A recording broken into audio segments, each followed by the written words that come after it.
When you're in a small organization and you have fewer people, how do you sort of get these people to play more than one role? There's so much that you can learn at a small organization. There's a lot of value in depth, but there's a tremendous value in breadth of experience. So understanding trade, understanding market access, understanding marketing. I think the advantage for the smaller companies is that the decision making can be faster if you get the right people involved. My advice for leaders entering the early commercialization for the first time would be to surround yourself with good people and listen. Right? Get a mentor who's done it before, ask questions, and understand your new environment. And what made you successful at a large company may not transfer over, but I would get ready to roll up your sleeves and enjoy the ride.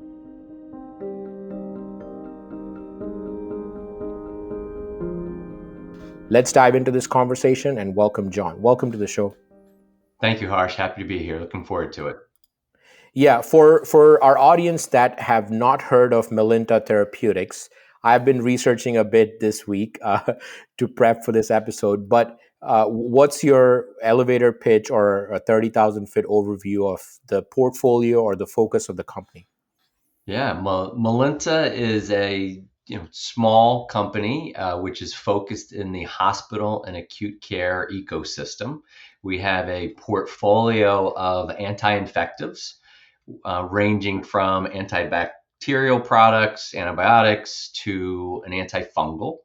We've coming off of a record year, 2024. So it's nice to be here given the results that we've been able to drive over the last few years. And our mission and vision is very much around ensuring that patients receive our life-saving therapies.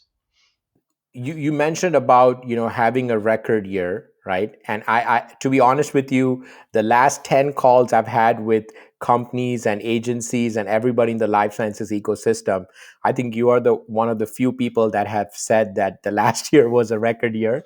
For everybody else, it was.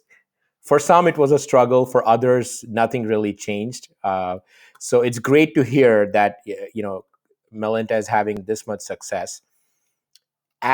Since our focus of today's episode is focusing on commercialization and the challenges, when we talk about commercialization, immediately we start thinking about big pharma and what they can do.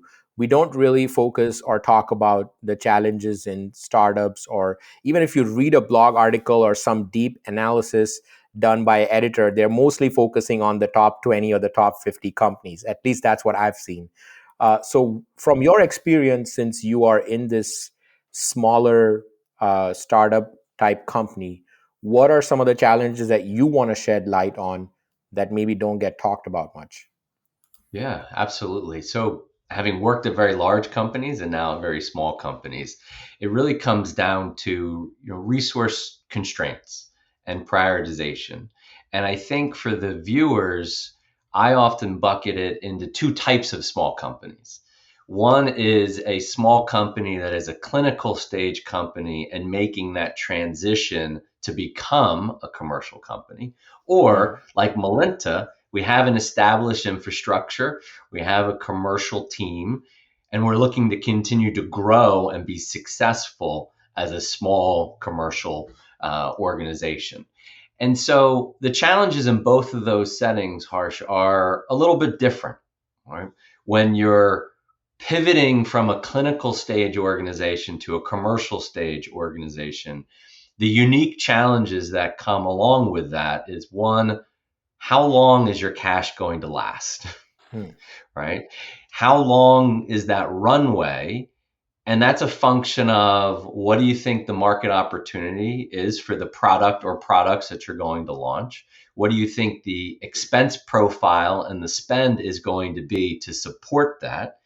And you have to really scenario plan at that point, right? You can't prepare for complete success because things happen, which I know we'll talk about and get in during this discussion. And so managing that provides a lot of unique challenges. On the other side of the coin, so to speak, with companies that already have a commercial infrastructure, but they're still small and they're still commercializing, you still have resource constraints. And Mm, there you really need to focus on how do you prioritize, right? How do you scenario plan where your new launch product may be great, it may not do as well as you like, and what impact does that have on the rest of the portfolio and the people? So I often look at commercialization in new companies, either is this your first time or is this your second, third, or fourth time as an mm. organization?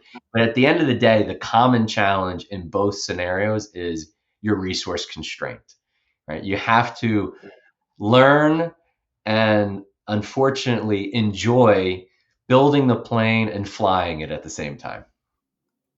Right. Yeah, that's a great way to put it, because even for us being a consulting or a service, professional services organization, when we work with startups, we see this same difference, right? So we're mainly in the quality, compliance, technology management, data management space. But if I work with a 10-person startup to solve the same exact project, or do the same exact project versus a 5,000 person company, it's a very different mindset. I would argue that maybe the time is faster for the smaller companies, because when you get to bigger companies, you have more layers, you have more stakeholders, a lot things. Decisions are I think the advantage for the smaller companies is that the decision making can be faster if you get the right people involved, and Absolutely. that's a big advantage across the board. Not I'm guessing even in commercialization, you would say that decision making is much faster, and that's an advantage, right? Absolutely. Not only decision making, I would say decision making and remaking, right? You have the Mm-hmm. ability to make a decision walking from, around the corner in the office. And sometimes on your way back, you can rethink that decision Yep. and then go ahead and execute. And that is one of the benefits of being at a smaller company that I've always enjoyed is you can move more quickly. You can be Yep. small and nimble. Yeah, agreed. And you also touched upon this point that for smaller companies, everybody's often wearing a lot of hats. Like I've been in quality in smaller startups, but I was also talking to people in manufacturing. I was also talking to people in IT and helping them do other things, right? So since you have been in your career, you worked across some very big types of departments or functions, or things like marketing, sales, trade, training, all of this. So Mhm. when you're in a small organization and you have fewer people, how do you sort of get these people to play more than one role and make sure that at the end the orchestra is still producing the fine tune? Yeah, that is a great question that keeps me up at night every day, right? Yeah. This is a simple comment, but difficult to execute. It's hire Mm, great people, right, who have shared beliefs and values and really love to run fast. So from a hiring standpoint, it's looking at people who've been successful in other small companies, who understand that you're not going to have all the resources that you're used to and you're okay with mm, that. It's also looking at people who've had a diverse set of experiences because to your point, you do wear, many hats. And I think it's once you find those people, right, it's important to establish an intentional system, so to speak, that allows for that cross-functional collaboration and communication, right? mm, And for us at Melinta, we do routine business reviews, team meetings across the country, bring people into the home office really to ensure that everyone is on the same page, working together to ensure patients have access to our life-saving therapies. So it's mm. hiring great people and then over communicating. Right. And do you like, maybe maybe in Melinta, or just by talking to other leaders in other companies, have you seen an example of working on a project or working on making an important decision with a small team and thinking to yourself, wow, this could have never happened if I was at Pfizer or J&J?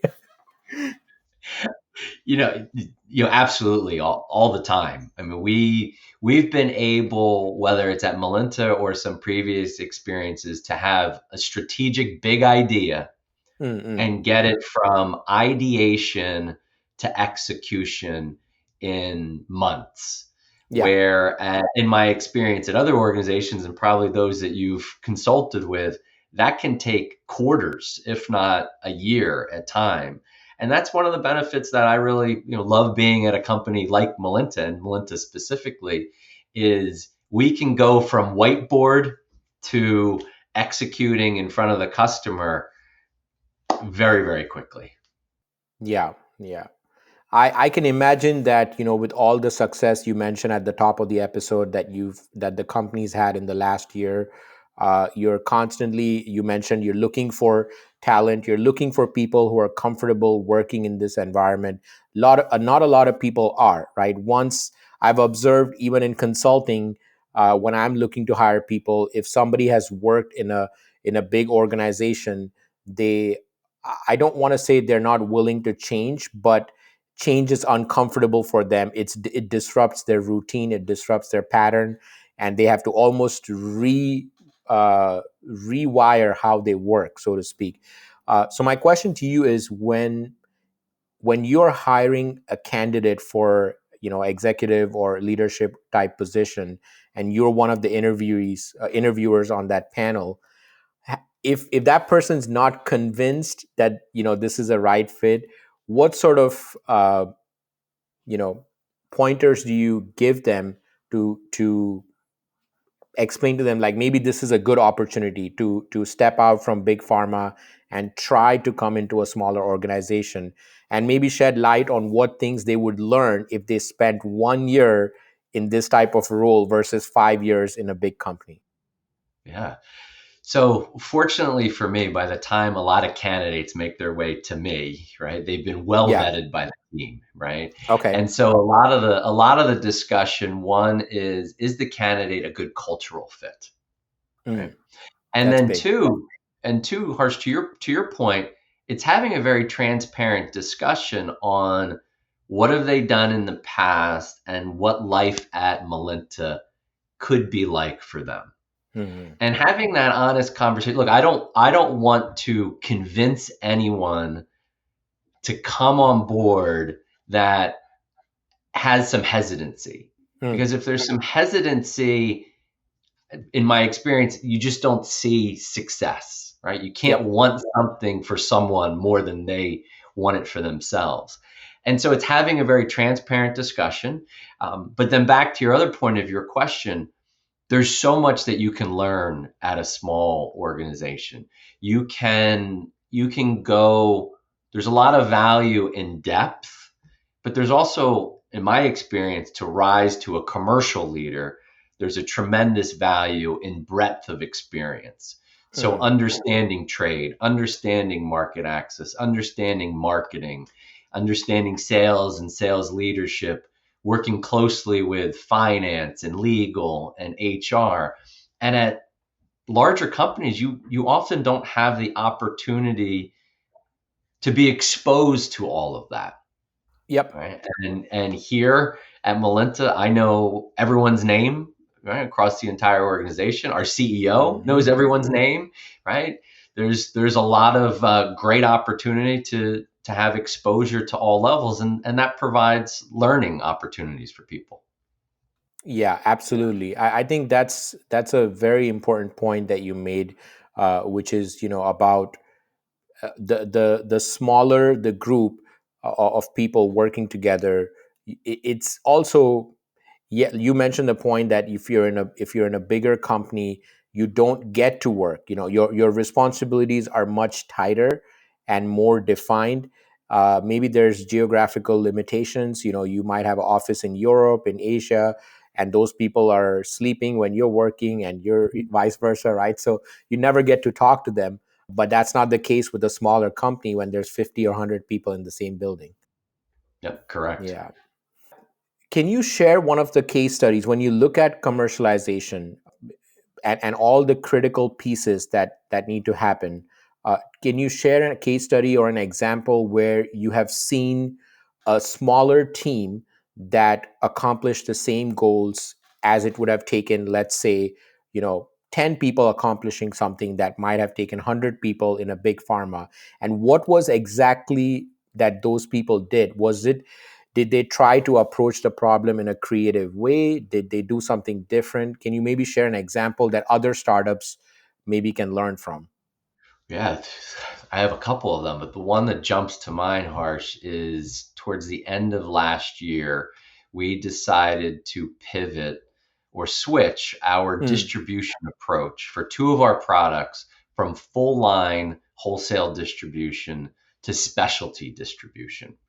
And we Okay. did that, one, because it provided more consistent, reliable access to customers to our product, right? We limited the number of distribution centers. So, although we never had stockouts before, managing full line and all the distribution centers are it's more complex than a more centralized specialty. Hmm. So it provided better access or perceived access, as well as it provided financial benefits, right? Especially distribution tends to be less expensive than full line, distribution. And our portfolio, although growing and doing well, it's a smaller portfolio than the portfolios of big pharma companies. Yeah. And the team that worked on the idea, the strategy, the pros and cons, and ultimately the execution of this, Hmm. right, was a very small yet nimble and mighty team. Hmm. And from idea to execution, and the execution that we could control, um, Yep. was was just a few months. Now it took some time because you needed to renegotiate your distribution agreements with the wholesalers, so that takes time. But having tried, if I had tried to do that at a larger company, it would have taken a lot more rounds of revisions, a lot Hmm. more aligning through the organization to make the decision. And at Melinta, the team did a fantastic job of executing it quickly and flawlessly. And at the end of the day, generated great results from the standpoint of not just revenue and demand, but Hmm. also now patients and customers don't have a perception that there could be out of stock for our products.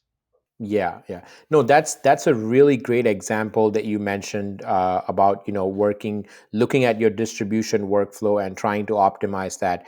I wanna dig deeper into that question, but maybe take it a step back. Okay. So let's say there's an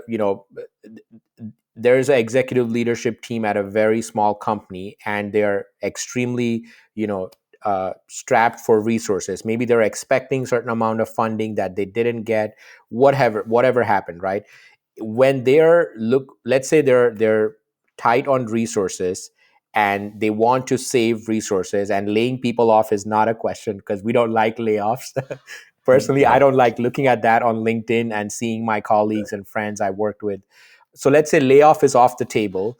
What are how do you ideate of, like, okay, we should look at this process, and if we do X, Y, and Z, here's how much we'll save, here's the ROI, here's another option, here's another option. How do you look at those before you pick one, like the distribution, like, yeah, let's do this one? Yeah. I would say it's a lot of open, transparent debate and Mm, mm. discussion. I hate to oversimplify things, but Yeah. sometimes it's we're all in the same room together. We have an excellent tight knit executive committee, and we one of our teaming agreement items is to fearlessly debate, Yep. and we will debate items. We will also look, Harsh, what's our what's within our functions, right? Hmm. So on supply chain, distribution, commercial, obviously changing how we distributed two of our products made appropriate business sense and patient sense at the end of the day. There's Yep. other things that we continue to explore, whether it's tech transfers to lower the cost of goods. It's how are we, supporting possible ANDA filers. Mm, It is so it really runs the gamut. We've had situations, fortunately not in 24, but years prior, where it's look, we need to make some cuts mm, and come forward with ideas, and then let's prioritize, right? And yep. how do we do it? The we always try to make sure, is it a cut that's going to impact our patients, and we would never want to do that, Mm, right? mm, Or is it going to cut quality of the product? That's obviously off the table. Is it going to yep. impact revenue? No.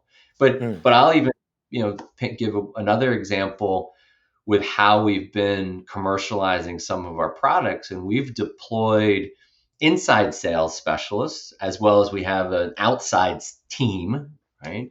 And that's given us a way to be more creative and innovative on how we, service the customers that use our products. yep. So those are great examples that you mentioned.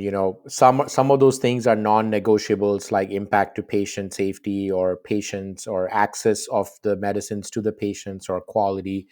So those are great examples to sort of go through that list and figure out which options are viable. So you have tons of experience in this space. You've spent times with all types of companies. I'm sure you've been in very interesting situations.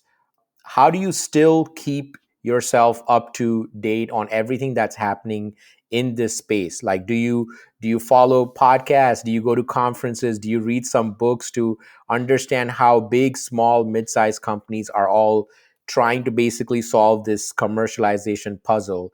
And you basically take whatever you can learn from it and apply it to Melinta. So what do you consume from like your Yeah, curiosity or content side? that's it, that's a great question. I would say it really it's a broad filter. Yeah. Right? Whether Yeah. it's like that, as we talked about before, whether it was at JP Morgan and just Hmm. absorbing the discussion, whether it is the various news channels about pharma, certainly podcasts, as well as, even things now on other social media channels around leadership, Yeah. right?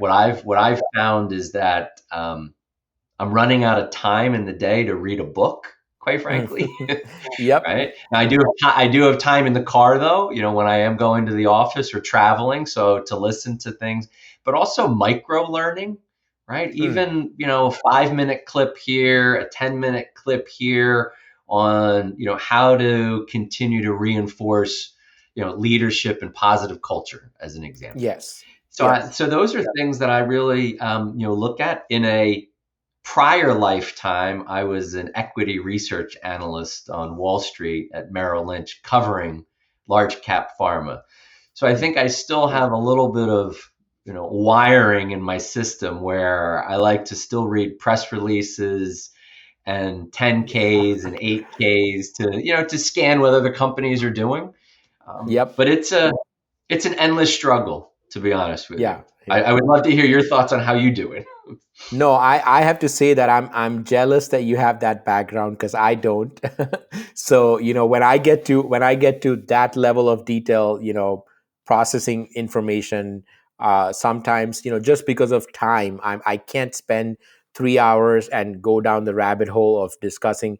And because of the nature of my work, majority of my time is spent in reading regulatory guidances, regulatory documents, or best practices from other global organizations like ISO, or anything else, because that is what applies to my job and the consulting that I do for clients. Uh, but yeah, I also oftentimes will go to Crunchbase and just start looking at companies that are getting funded, and then if some company jumps out, I'll start going to their website. So I would say that my style is not structured. It's wherever the click takes me, I'll go until I reach a point where I'm like, okay, this is enough for today. And I just process that and then come back and do it. So it's not as structured, but still works. Well, my way may have sound structured, Harsh, but in no way is it structured. I love Yeah. your analogy of wherever the click takes me because it's very Yeah. much that. I think the other thing I would add is it's continuing to talk to people, right? Yep. Yep. Talk to my peers at other companies, talk to peers at industry events, Hmm. as well as talk to mentors Yeah. and Yep. consultants like yourself on the commercial space. They're working with a lot of other clients, so learning from them of what they can share is always very valuable. Yeah, yeah, definitely, definitely. I know we talked a lot about commercialization, but I want to take our minds off of that topic for a few seconds. And when you Okay. look at the biotech and pharma startups, let's say in the last 5 or 10 years, and look at how these companies are formed and how they go from clinical to commercial, are you seeing a trend, or is there something that excites you about how these companies are built? And because obviously they have access to better technology than the other companies had 30, 40 years ago, so that's definitely an advantage for them. But are you seeing any patterns of how these newer startups are being built that you find exciting? I think the one pattern that may be materializing is, are they moving through the clinic faster than in the past? Mm, Right? Through technology, better services, relationships with CROs, what have you, and therefore getting to market, as you know, sooner yep. provides more value. All right. Mm, So I think there's that's a trend that may be materializing. Every company is different based upon the clinical program and the patient population, obviously, that they're trying to serve.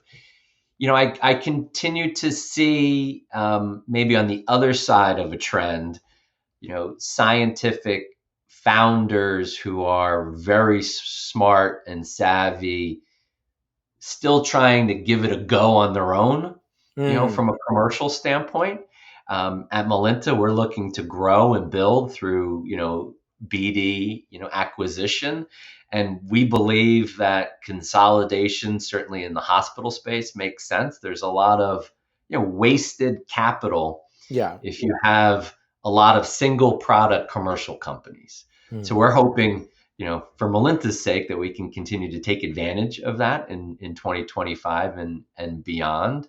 So I think that's a trend that is still, existing, out there. But for us, we're very excited about today and the future. One, coming off a great 2024, but I think as you look at even some of the larger companies coming out of JP Morgan saying they're looking to do more tuck in deals, if you will, yep. that's exciting because that's something that we want to continue to do, as well as a smaller organization. Yeah, yeah. I've been really fascinated about, just looking or following the companies and looking at what are they doing from a build perspective and what are they doing from a buy perspective. I see a lot of buying happening just because building takes time, and if you're in a bigger company, building a portfolio of products internally also takes a lot of effort. So I've seen many companies acquire smaller startups that exactly fit into their portfolio. It's almost like they were meant to be acquired by this big company. I don't know if they knew that from day one, or I don't know if any startup founders are building companies in that with that vision that one day they would like to be acquired by a bigger pharma, and their portfolio is perfectly engineered for that acquisition. I think it's important. It's a good question. I think it's always Yeah. important. Certainly, what we look at is you want to build a strong, sustainable platform. Yeah. Right? And for Yeah. us, it's as a commercial organization, having a strong platform where we can continue to put more products into it, and that could be where you're seeing from larger companies that don't have a platform within a certain therapeutic area that then they now want to get into. Yes. Yes. Yeah, definitely. Yep. Listen, this has been amazing discussion. I love everything you've shared so far, and this is an area that I don't really get to learn much about, given my role and the kind of stuff that I'm involved in. So, super excited that you came here today, shared from your experience. For people that want to connect with you, learn more about the company or what you're doing, where can they reach out to you? Yeah, I'm on LinkedIn, Yep. so reaching out to me via LinkedIn is the best way to get a hold of me. All right. John, thank you so much for your time. It was really, really a pleasure having you on, and I loved all the insights you shared. Any final words for our listeners before we drop off? I think the final word, for your listeners, for those that are looking to make the transition, right, to a Mm-mm. smaller organization, my advice for leaders entering the early commercialization for the first time would be to surround yourself with good people and listen. Right? Get a mentor who's done it before, ask Yeah. questions, and understand your new environment. And what made you successful at a large company may not transfer over, but I would get ready to roll up your sleeves and enjoy the ride because it is thrilling and fantastic.